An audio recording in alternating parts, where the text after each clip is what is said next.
जनता का मत तो ईश्वर का मत होता है जी। अब यदि आप सभी को ऐसा प्रतीत होता है कि हमारी कविता सर्वोत्तम थी, तो हम इसे ईश्वर का वरदान समझेंगे और इस पुरस्कार पर भी हमारा हक बना। जी महाराज। हम चाहते हैं कि स्वयं गुरुवर अपने हाथों से विजेता को ये स्वर्ण पात्र दें। धन्यवाद महाराज।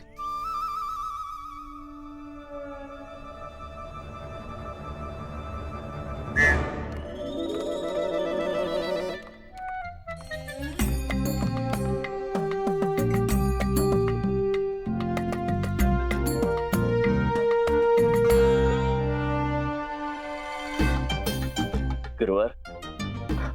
महाराज। धन्यवाद गुरुवर। महाराज कृष्णदेव राय की जय। महाराज कृष्णदेव राय की जय।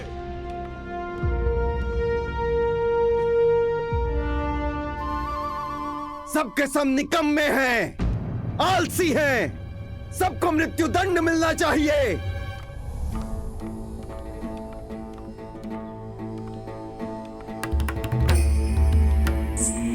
आचार्यवर,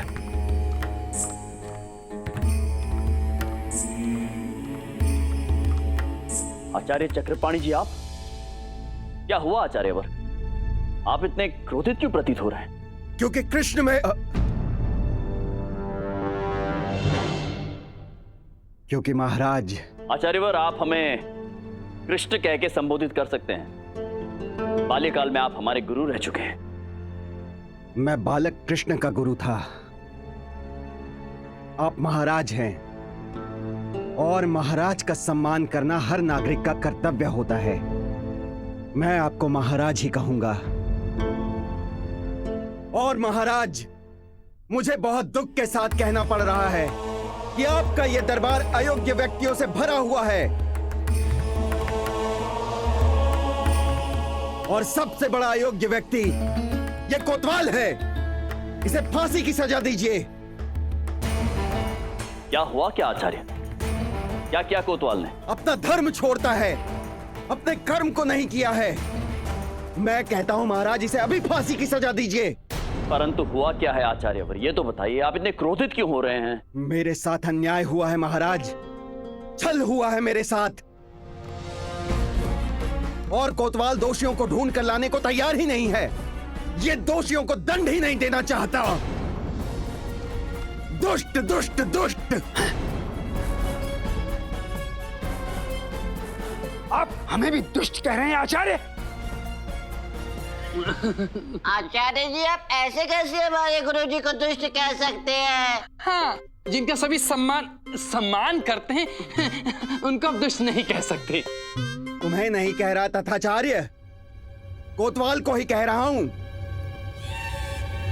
वैसे क्या मैं नहीं जानता कि तुम दुष्ट से भी ज्यादा धूर्त हो?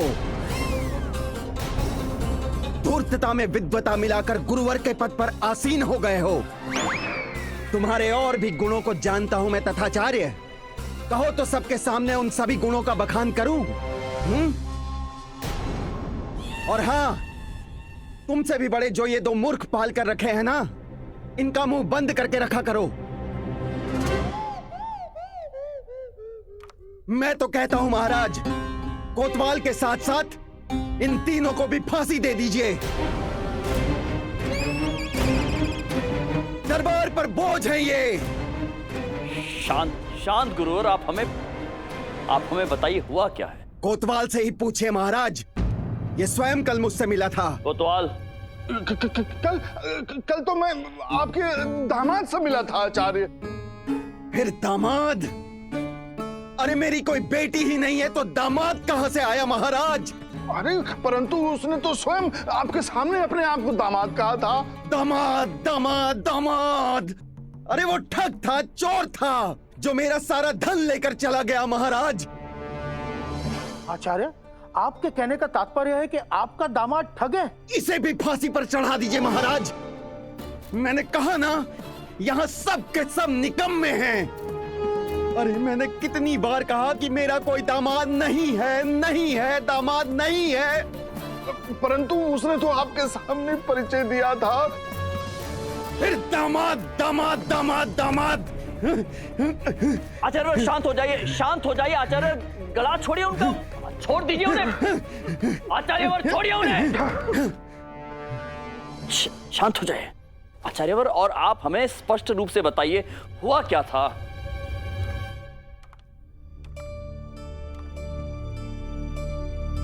कल संध्या समय की बात है। नदी से लौटते समय मुझे एक यात्री मिला था। आचार्य जी, प्रणाम। आप आचार्य प्रतीत होते हैं। प्रतीत होने का अर्थ? अरे सचमुच आचार्य हैं हम। कृष्ण, महाराज कृष्ण देव राय को हमने बचपन में पढ़ाया है, समझे? आहा, तभी आपके मुख से विद्वता टपक रही है आचार्य। मैं आपसे एक सहायता चाहता हूँ। कहो। मैं इस विजयनगर में नया हूँ और मेरा जितना भी धन था सब खो गया है। मैं एक रात के लिए आश्रय चाहता हूँ और सुबह होते ही बस अपने नगर वापस लौट जाऊंगा। क्या आप मुझे अपने निवास में आश्रय देंगे आचार्य? नाम क्या है तुम्हारा? दामाद। बड़ा विचित्र नाम है। परंतु मेरा यही नाम है। काम क्या करते हो? ऋण देने का। और ये मेरा घोड़ा है, इसका नाम तगादा है, इसीलिए तगादे पर हूँ। सचमुच सब कुछ बड़ा विचित्र है, लेकिन कोई बात नहीं। शरणागत हो, हम शरणागत को मना नहीं करते। धन्यवाद। आओ। प्रणाम आचार्य। प्रतीत होता है आपके अतिथि हैं। बिना तिथि बताए आने वाले को अतिथि ही कहते हैं। ये दामाद हूँ, ऋण देने का काम करता हूँ, तगादे पे आया हूँ और इनके घर जा रहा हूँ। सुबह अपना काम करके वापस लौट जाऊंगा। उचित ही है, अतिथि तो अपना कार्य संपन्न करके चले ही जाते हैं। अब ईश्वर ने चाहा तो दोबारा मिलेंगे दामाद जी। धन्यवाद। उसके पश्चात क्या हुआ? वही जो नहीं होना चाहिए था। ठग निकला वो यात्री। सुबह जब मेरी आंख खुली तो मैंने देखा घर के सारे धन और मूल्यवान वस्तुओं के साथ वो यात्री गायब है। मैं तुरंत कोतवाली की तरफ भागा, कोतवाल को इस बात की सूचना देने के लिए। कोतवाल! अरे आचार्य, आप यहाँ? कोतवाल, शीघ्रता करो, शीघ्रता। अनर्थ हो गया है। मैं ठगा गया कोतवाल। वो मेरा सारा धन लेकर चला गया है। कर चला गया? धन ले गया? कौन धन ले गया? वही कौन वही? अरे कल संध्या समय जो मिला था, आप भी तो मिले थे ना उससे। वो हाँ, दामाद जी से मिले थे। हाँ वही। वो मुझे लूट कर चला गया। मैं लूट गया और तुम हंस रहे हो कोतवाल। अरे आचार्य, आप बात ही ऐसे कर रहे हैं। अरे दामाद जी थे, धन का ऋण दिया था तो वापस ले लिया, ये कोई अपराध थोड़ी है आचार्य। अरे कैसी बातें कर रहे हो? मैंने किसी से ऋण नहीं लिया। लेकिन कल तो उसने आपके समक्ष ही कहा था कि ऋण देने का कार्य करता है। हाँ, तगादे पर आया है, हाँ, ऋण देकर और दूसरे दिन चला जाएगा। सो कार्य पूरा हुआ, वो चला गया। देखिए आचार्य, मन को शांत रखिए, शांत रखिए। आप घर जाइए। देखिए मुझे आवश्यक कार्य से राज दरबार जाना। कोतवाल, तुम उसे पकड़ोगे कि नहीं? उसे दंडित करोगे कि नहीं? मेरा धन वापस लाओ कोतवाल। आचार्य, आप समय नष्ट कर रहे हैं। देखिए, ऋणदाता को ऋण वापस लेने के लिए मैं दंडित नहीं कर सकता। सिपाहियों, ध्यान रखना। संपूर्ण आयु बीत गई, परंतु नगर में इतना बड़ा छल, मेरा इतना बड़ा अपमान आज तक नहीं हुआ था महाराज।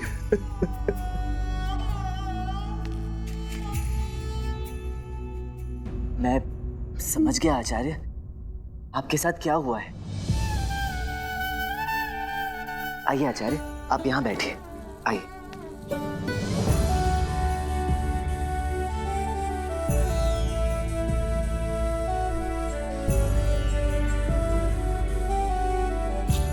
महाराज, वो ठग ही था। उसने जानबूझकर अपना नाम दामाद बताया और काम ऋणदाता, और बड़ी चालाकी से अपने घोड़े का नाम तगादा बताया। इसलिए जब उसने कोतवाल को यह बताया कि वो तगादे पर आया है, तो आचार्य ये समझ रहे थे कि वो अपने घोड़े के बारे में बात कर रहा है। और कोतवाल ने यह समझा कि वो ऋण वसूली के बारे में बात कर रहा है, और इस तरह बड़ी चालाकी से उसने सबको मूर्ख बनाया। परंतु पंडित रामकृष्ण, अभी अभी आपने अपनी कविता में उल्लेख किया था कि जो किसी और को मूर्ख बनाता है वो स्वयं कभी ना कभी मूर्ख बन जाता है। आचार्यवर, आप निश्चिंत रहिए, एक न एक दिन वो अवश्य पकड़ा जाएगा। हम चारों दिशाओं में अपने सैनिकों को भेज देंगे। हम आपको आश्वस्त। महाराज, मैं यहाँ आश्वासन के लिए नहीं आया हूं। या तो उस ठग को मेरे धन के साथ मेरे सम्मुख पकड़ कर लाइए, अथवा मेरी जो हानि हुई है उसकी क्षतिपूर्ति कीजिए। प्रजा की सुरक्षा राजधर्म होता है, और हम इस राजधर्म को निभाते हुए उस चोर को अवश्य पकड़ेंगे, और आपकी जो हानि हुई है उसकी भरपाई राजकोष से दी जाएगी। क्षमा कीजिए महाराज, हम आपसे कुछ कहना चाहते हैं। कहिए गुरुवर। महाराज, राजधर्म के कारण हुई प्रजा की हानि की भरपाई राजा का धर्म होता है, परंतु यदि वो हानि प्रजा की मूर्खता के कारण हुई हो तो उसकी क्षतिपूर्ति करना राजा का धर्म नहीं होता है। तुम्हारा तात्पर्य जो हुआ वो मेरी मूर्खता थी? निस्संदेह आचार्य, निस्संदेह। जब उस व्यक्ति ने अपना और अपने उस घोड़े का विचित्र सा नाम बताया तो आपने उससे प्रश्न क्यों नहीं किया, संदेह प्रकट क्यों नहीं किया? अभी तो आप तो उसे अपना अतिथि बनाकर घर ले गए। अब चोर को घर लेके जाएंगे वो तो चोरी करेगा, और जो चोरी आपकी असावधानी के कारण हुई आचार्य, उसकी क्षतिपूर्ति महाराज क्यों करेंगे? परंतु गुरुवर, आचार्य हमें बचपन। महाराज, हम मानते हैं कि आचार्य ने आपको बचपन में पढ़ाया, परंतु राजधर्म संबंधों और भावनाओं को नहीं देखता है। परंतु फिर भी आप इन्हें क्षतिपूर्ति देना चाहते हैं तो आपकी इच्छा, दे दीजिए। स्मरण रखिएगा महाराज, मूर्खता के कारण हुई भरपाई कहीं इस दरबार की परंपरा ना बन जाए। हम सत्य कह रहे हैं महाराज, आज आप इन्हें भरपाई देंगे, कल कोई और आ जाएगा, फिर कोई और, फिर कोई और फिर कोई और मूर्खता के कारण हुई भरपाई देते देते राजकोष समाप्त हो जाएगा, परंतु नगर में मूर्ख कम नहीं होंगे। चलिए हम ये भी मान लेते हैं कि आप बाकी सबको भरपाई देने से मना कर देते हैं, तो नगर के लोग आपको पक्षपाती और अन्यायी मानने लगेंगे। इसलिए महाराज, आप जो भी निर्णय लें सोच समझ कर लें।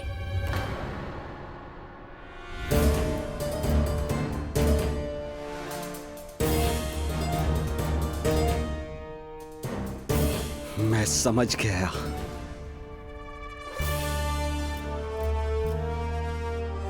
राजाधिराज, विजयनगर नरेश, मैं सब समझ गया। मुझे यहां आना ही नहीं चाहिए था।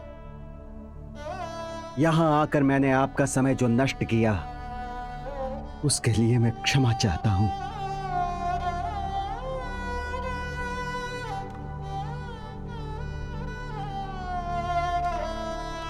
आचार्यवर,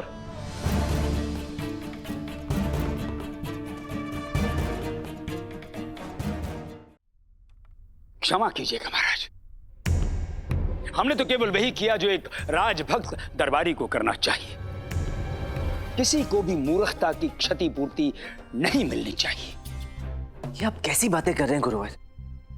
आचार्य के साथ जो हुआ वो एक दुर्घटना थी जो किसी के साथ भी घटित हो सकती है। महाराज, हमारे प्रिय चतुर पंडित रामाकृष्णा का मानना है कि मूर्ख कितना भी चालाक क्यों ना हो, उसे उसके किए की सजा मिल ही जाती है। अब देखना यह है कि पंडित रामाकृष्णा अपनी बात को कैसे सिद्ध करते हैं। महाराज, हमारा यह मानना है कि यदि आप सावधान हैं तो ऐसी दुर्घटना घटित ही नहीं होगी। अब यदि आचार्य चक्रपाणी को भरपाई दे दी गई तो बाकी प्रजा सावधान रहना छोड़ देगी, क्योंकि उन्हें लगेगा कि राजकोष से भरपाई तो मिल ही जाएगी। निष्पक्ष भाव से देखा जाए तो गुरुवर आपका कथन सत्य है, परंतु आचार्य चक्रपाणी के विषय में देखा जाए तो ये आपने ठीक नहीं किया। आप सही मार्ग पर तभी आएंगे जब ऐसी ही दुर्घटना आपके साथ होगी, और मैं शीघ्र ही आपके जीवन में ऐसी दुर्घटना को जन्म दूंगा गुरुवर।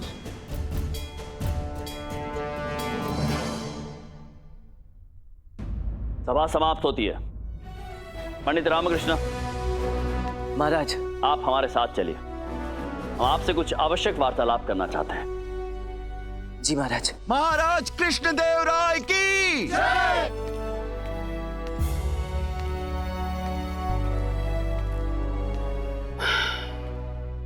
गुरुजी, कुछ समझ में नहीं आया, ये हो क्या रहा है? देखा शिष्यों, ये है कलयुग। सच्चाई का मोल नहीं है। राजकोष लूटने से हमने बचाया और एकांत में विचार विमर्श करने के लिए महाराज पंडित रामकृष्ण को ले गए। जी गुरुजी, रामा की कविता सत्य प्रतीत हो रही है। दूसरों को मूर्ख बनाने वाला स्वयं मूर्ख बनता है। गुरुजी, आपने हमारी कविता फाड़ी थी ना? भगवान उसी का फल दे रहे हैं आपको। कैसा फल?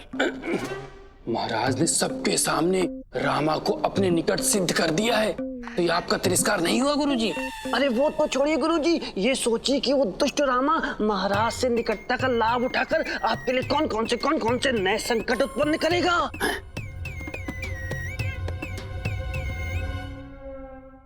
प्रभु श्री राम के जीवन की सबसे बड़ी परीक्षा क्या थी?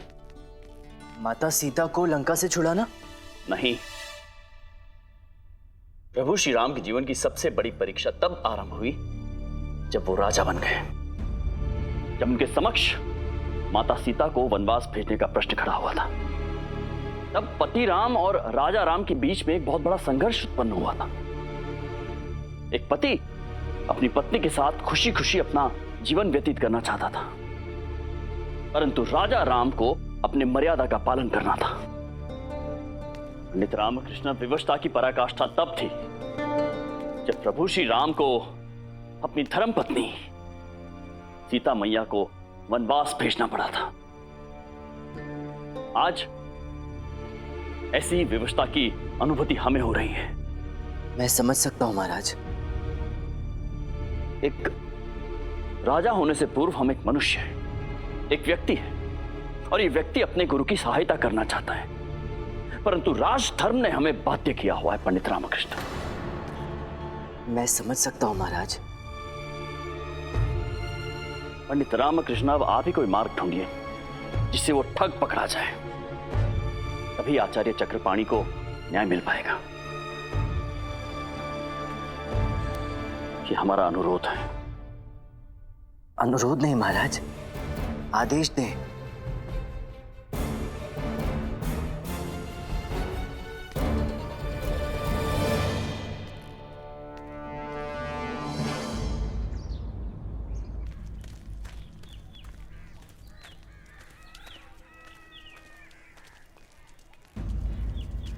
अम्मा कह रही हैं आज तेरे बचपन का मित्र गोपाल कृष्णा आ रहा है तुझसे मिलने 20 वर्ष बाद।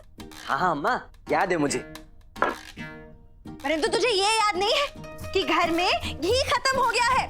कि तेरा मित्र रूखा सूखा खाना खाएगा क्या? आते समय घी लेकर आना, अन्यथा घर में प्रवेश मत करना। अरे नमस्कारम नमस्कारम। आज क्या सूरज पश्चिम से निकला है? नहीं तो मैंने सुबह जल भी अर्पण किया था, पूरब से ही उगा है। तो फिर क्या बादलों से अग्नि वर्षा होने वाली है? हैं? क्या बात है, आज सारी उल्टी बातें क्यों कर रहे हो? उल्टी बात तो आप ही कर रहे हैं। अरे कंजूसी छोड़कर घी लेने जो आए हैं, ऐसा अचानक क्या हो गया? अरे अचानक की क्या बात है? हमारे घर में प्रतिदिन घी खाया जाता है। अरे घी तो कभी खरीदते नहीं। वो तो अम्मा घर पे घी निकालती है, इसलिए कभी खरीदने की आवश्यकता नहीं पड़ी। आज संजोग से घी खत्म हो गया। वो क्या है कि मेरे बचपन का मित्र है ना वो। जानता हूँ, आपके बचपन का मित्र गोपाल कृष्ण आने वाला है, जिससे आप 20 वर्षों बाद मिलेंगे। आप कैसे जानते हैं? और आपको ये कैसे पता कि मैं घी खरीदने आया हूँ? गुंडप्पा आया था, उसी ने बताया है। मेरी दुकान से सुबह सुबह तरह तरह के सामान गए हैं आपके घर में। लगता है मित्र के स्वागत के लिए आपके घर में पकवान बनने वाले हैं। 20 वर्ष पुराने मित्र के लिए तो स्वादिष्ट भोजन बन रहा होगा। मैंने भी लंबे समय से घर का बना अच्छा भोजन नहीं खाया। अच्छा अवसर है। अरे रुको। अयो, कदम उठने के बाद रुकता नहीं जी, पेट संभाल के। सुनो सुनो सुनो सुनो, अरे पहचान गए। वो क्या है ना, हमारे गुरुजी बिना लाभ के किसी को नहीं पहचानते। सत्य वचन। नहीं, वो थोड़ा समय लग गया याद करने में। तुम हनुमान भैया चाचा के बेटी की साली के जीजा के मामा के चाचा के दूर के चचेरे भाई हो, पुरनैया। अब अपना रंग दिखा रहे हैं गुरुवर। हाँ वो तो पुरनैया अपने सगे संबंधियों को छोड़कर रामा के पास क्यों जा रहे हो? पेट संभाल के। कैसा सगा जी? अरे पुरनैया, हाँ? हम टाट टोटू। टाटा टोटू? अरे तुम्हारे गांव के टाट टोटू। अरे कुछ लोग हमें टाटा टोटू भी कहते थे ना। टाटा टोटू। ये जो धरोहर होती है ना, ये अपने सगे संबंधियों के पास ही रखनी चाहिए, पराइयों के पास नहीं। रामा के पास क्यों जा रहे हो? हैं?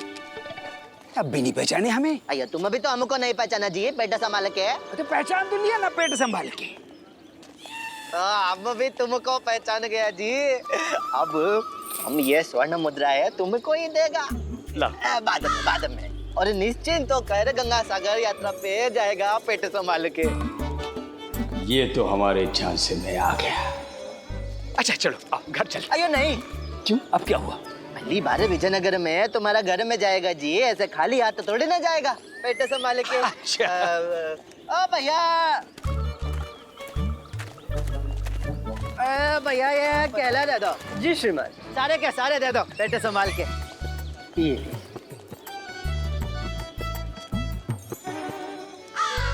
स्वर्ण मुद्रा?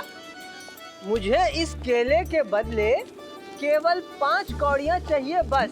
ये बाकी की कौड़ियाँ आपको देने के लिए मैं कहाँ से लाऊंगा?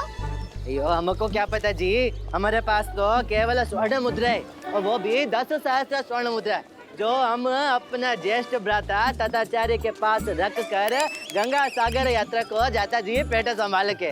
घोराश्चर्य, आप इतनी बड़ी राशि छोड़कर जा रहे हैं? यो, तुमको कोई समस्या जी? नहीं, तुम बताओ, तुमको कोई समस्या है? छोटे आदमी पेट संभाल के हम तुम्हारा सामने अपना भ्राता को ये 10 सहस्त्र स्वर्ण मुद्रा दे के जाता जी। तुमको क्या समस्या बोलो? भ्राता पूर्णिया, क्षमा कर मुझे। चलो घर चलते हैं। अयो नहीं, भ्राता टाटा टोटू, इसने तुम पे संदेह किया जी पेट संभाल के। क्या तुम संदेह के योग्य? अरे श्रीमान, आप तो बात का बतंगड़ बना रहे हैं। मैंने कोई संदेह नहीं किया है, उत्सुकतावश वैसे ही पूछ लिया है, क्योंकि राशि बहुत बड़ी है ना। अयो, राशि बड़े थे क्या छोटे थे? तुमसे मतलब अशिष्ट आदमी पेट संभाल के। देखिए श्रीमान, अब आप सीमा पार कर रहे हैं। आप सब मत कहिए। नहीं तो क्या करेगा? बताओ तुम क्या करेगा तुम? अरे क्या हुआ भाई, क्यों झगड़ रहे हो? अयो, ये बोलता है कि हम झगड़ रहे हैं। अरे देखो, हम अपना धन अपना भ्राता को देके जाता है, इसमें क्या समस्या हो सकता है? तुमको कोई समस्या है? अरे तुमको कोई समस्या, लेकिन इसको समस्या है। पूछता है इतना बड़ा राशि इनके पास छोड़ के क्यों जा रहा है? क्या ये हमारा भ्राता टाटा टोटू को बेईमान समझता है? नहीं, क्या चोर समझते हैं? बोलो जी बोलो। अरे श्रीमान, भला मैं किसी को क्यों चोर समझने लगा, या मैं किसी को क्यों बेईमान समझने लगा? आपका धन है, आपको जिसके पास भी रखना है आप अपना धन उसके पास रखिए, लेकिन मेरी दुकान के आगे हल्ला मचाना बंद कीजिए। कृपया यहाँ से प्रस्थान कीजिए। अयो, हम हल्ला मचाएगा जी।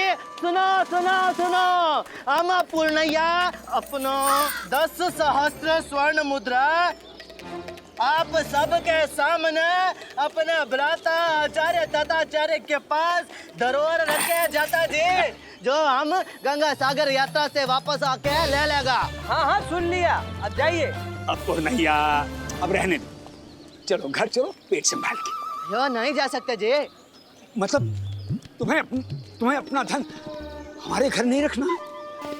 नहीं रखना तो है भ्राता टाटा टोटू, किंतु अभी तुम हमारा धन लेके घर जाओ, हम गंगा सागर यात्रा से वापस आके तुमसे धन ले लेगा जी।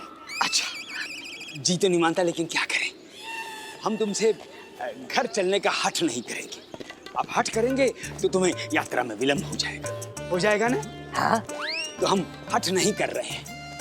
जाओ पूर्णैया, तुम्हारी यात्रा मंगलमय हो। धन्यवाद। अनर्गल तो अब आपके साथ होने वाला है गुरुवर।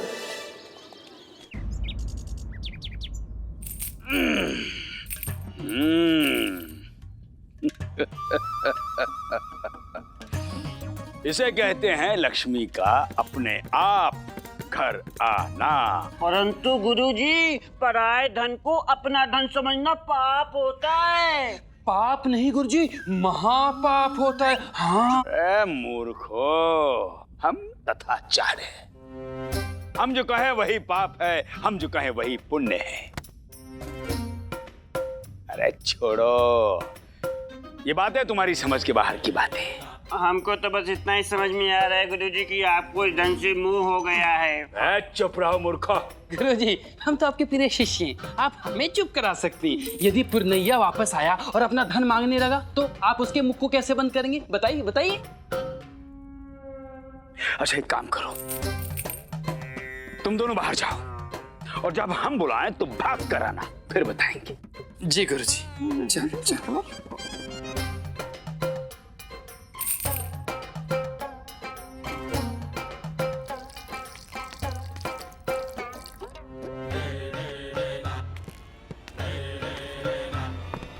आओ।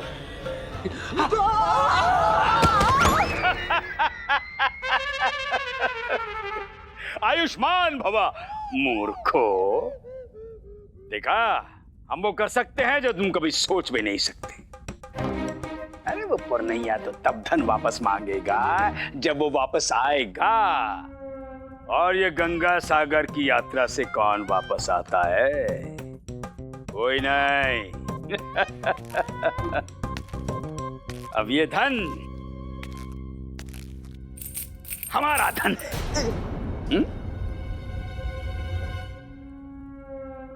सावधान, स्वर्ण की चमक बिखरने वाली ये। गुरुजी, ये दिखाइए ना गुरुजी। ये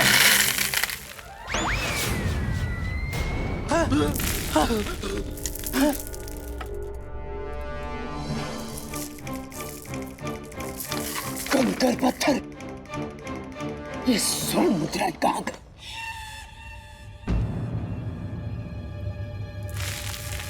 धनी मनी तुमने चुराई? वाह गुरुवर, आपने स्वयं ही बदल दिया होगा और उल्टा हमें चोर कह रहे हैं। हाँ? हाँ वाह गुरुजी वाह, हमारे साथ खेल कर दिया। हाँ आपने ही बदला होगा, हमें दिखाने के लिए कंकड़ पत्थर भर दिए। ये ठीक नहीं किया गुरुजी आपने। बदलने से पहले कम से कम हमें स्वर्ण के दर्शन तो करा देते। जब मूर्खो, हम क्यों बदलेंगे स्वर्ण मुद्राएं? मूर्ख बना दिया हमें उस पुरनैया ने। थैली में स्वर्ण मुद्राओं के स्थान पर कंकड़ पत्थर भर दिए। अब यदि वो वापस आकर अपना धन मांगेगा तो गुरुजी आप कह दीजिएगा कि इसमें स्वर्ण मुद्रा थी ही नहीं। ये अच्छा विचार है गुरुजी। और हम मान जाएगा नहीं? अयो पहचाना, हम गंगा सागर जाने का कार्यक्रम टाल दिया जी, अब अगला साल जाएगा। लाओ हमारा स्वर्ण मुद्रा हमको वापस करो जी, भ्राता टाटा टोटू, पेट संभाल के। संभाल के? कौन सी स्वर्ण मुद्राएं दी तुमने हमको? कोई स्वर्ण मुद्रा नहीं दी। मूर्ख समझते हो हमको? इस थैली में स्वर्ण मुद्राओं के स्थान पर कंकड़ पत्थर भर कर दिए तुमने हमको। अयो कौन सी स्वर्ण मुद्रा बोलता? हाँ? अयो कंकड़ पत्थर नहीं, हमारा स्वर्ण मुद्रा था। अब तो हम तुमको महाराज कृष्ण देव राय के दरबार में लेके जाएगा जी। अब ठीक है, दरबार में होगा इसके अंदर। पेट संभाल के, पेट संभाल के। क्या आपके पास इसका साक्ष्य है कि आपने गुरुवर को स्वर्ण मुद्राएं दी थी। अयो है महाराज, हम अपने साक्षियों को दरबार में उपस्थित करने की अनुमति चाहते हैं महाराज। अनुमति है। धन्यवाद महाराज। आ जाओ जी सब लोग, आ जाओ, पेट संभाल के। अयो आ रहे हैं महाराज। प्रणाम महाराज। अयो तुम सब महाराज को बताओ कि हमने तुम सब के सामने आचार्य दत्ताचार्य को ऐसा थाला भर के स्वर्ण मुद्रा दिया था कि नहीं दिया था? महाराज ये बिल्कुल सत्य वचन है। आचार्य तथाचार्य ने स्वर्ण मुद्राओं का थैला लिया था।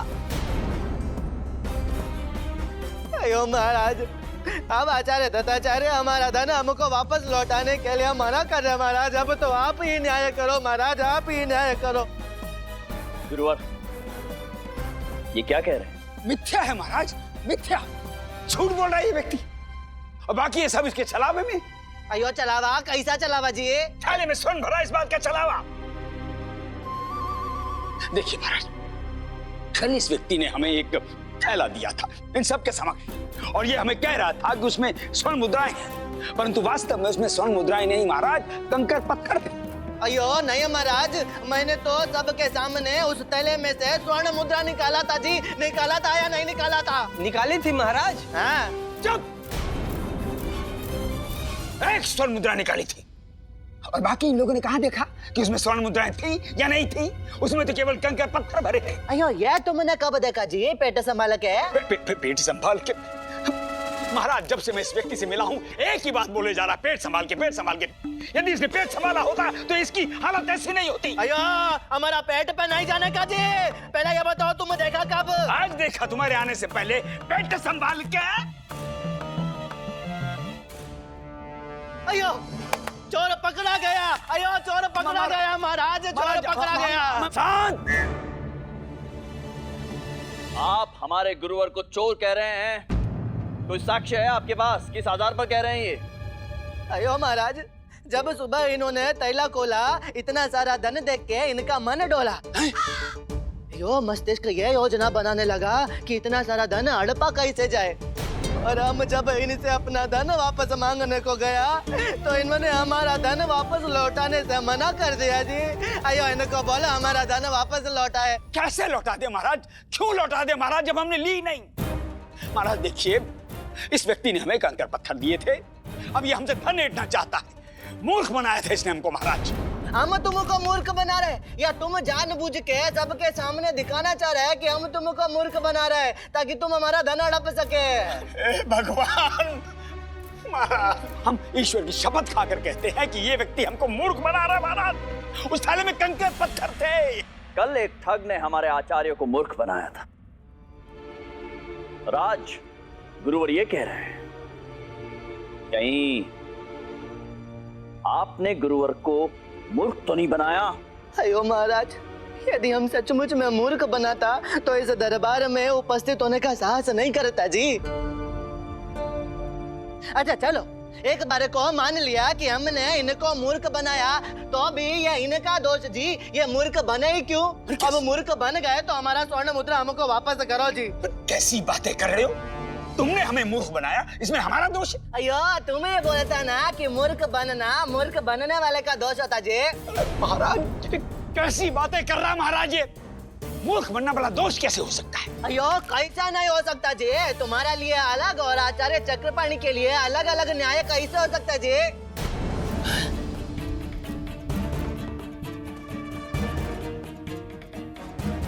जी? आचार्य चक्रपाणी को भी एक ठग ने कल ठगा था, तब तो आपने यही बोला ना कि मूर्ख बनने की क्षतिपूर्ति राजकोष से पूरी नहीं की जा सकती, क्योंकि मूर्ख बनना स्वयं उसका दोष होता। वो व्यक्ति अपना असावधानी से मूर्ख बनता। बोला कि नहीं बोला?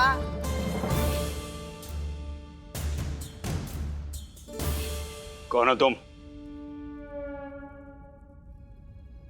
अयो हम कोई भी हो, हमारा 10 सहस्त्र स्वर्ण मुद्रा हमको वापस करो जी, पेट संभाल के।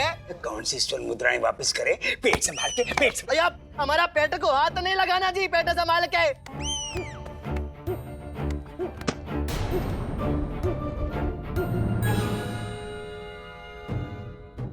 पेट गिरा। इस बार नहीं संभला गुरुवर, गिर गया। पंडित रामा कृष्णा। रामा?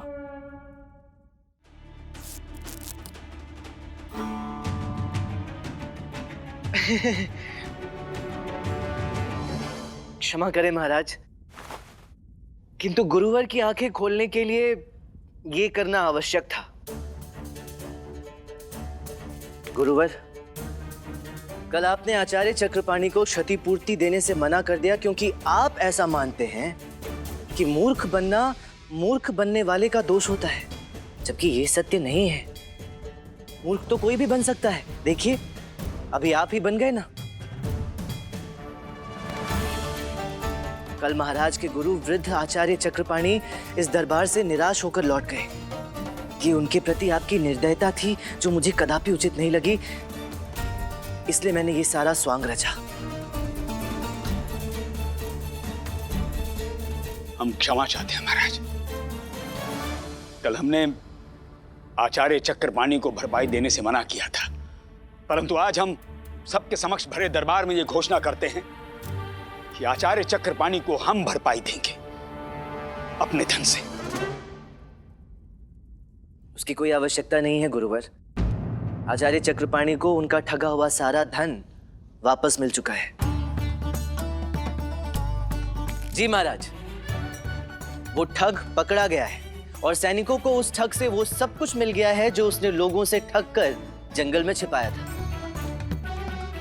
और ये सब पंडित रामाकृष्णा के कारण हुआ है।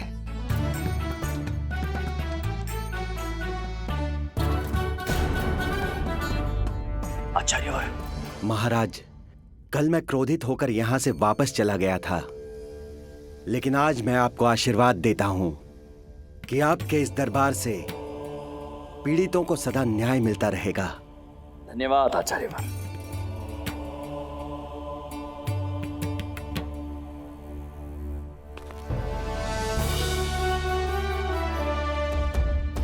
इस बार नाटक कर हमारा सत्यानाश किया है रामा ने। इसका मूल्य तुम्हें चुकाना पड़ेगा पंडित रामा कृष्णा। छोड़ेंगे नहीं हम तुम्हें।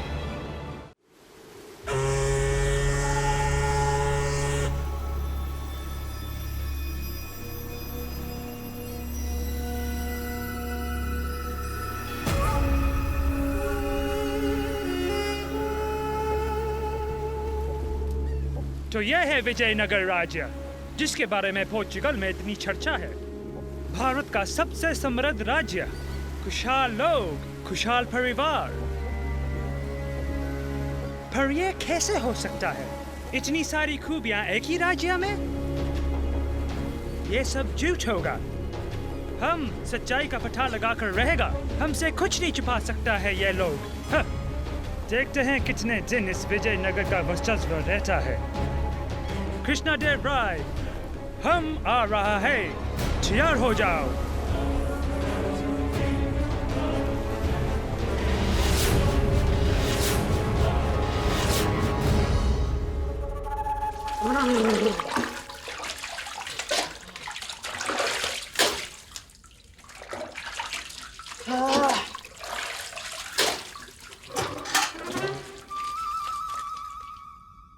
अरे, लगता है तौलिया भूल गया। शारदा, अरे शारदा, मेरा तौलिया दे दो। एक गुंडप्पे, अरे कहाँ गए सबके सब? ओ, अम्मा, अम्मा मेरा तौलिया। मैं भी मूर्ख हूँ। अम्मा कहाँ उत्तर देने वाली हैं?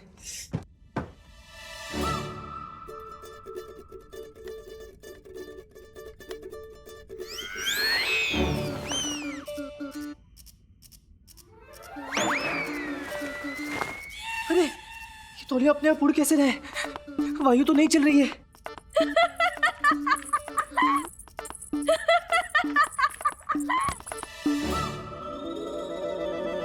उठा लो, उठा लो।